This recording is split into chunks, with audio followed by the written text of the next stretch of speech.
Hello दोस्तों, नमस्कार। आप लोग का स्वागत है हमारे यूट्यूब चैनल पर।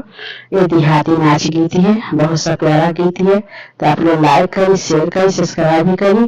कमेंट बॉक्स में बताइए आप लोग को देहाती नाच गीत कैसा लगा।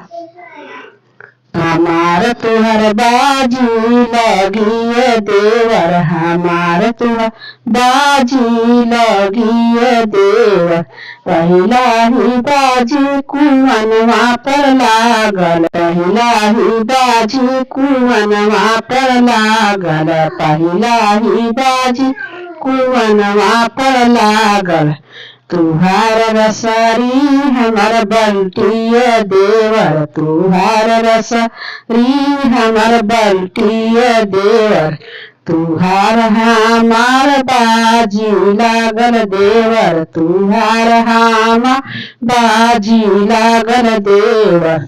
दूसरा ही बाजी बगिया में लागल, दूसरा ही बाजी बगिया में लागल। हमार में बुला तुहा दारी ही देवर, हमार में बुला तुहा दारी ही देवर। हमार तुहार बाजी लागल देवर, हमार तुहार बाजी लागल देवर, हमार तुहार बाजी लागल देवर। तीसरा ही बाजी से जरिया पर लागल, तीसरा ही बाजी से जरिया पर लागल। हमार गद्दा तुहर तकिया ही देवर, हमार गद्दा तुहर तकिया ही देवर।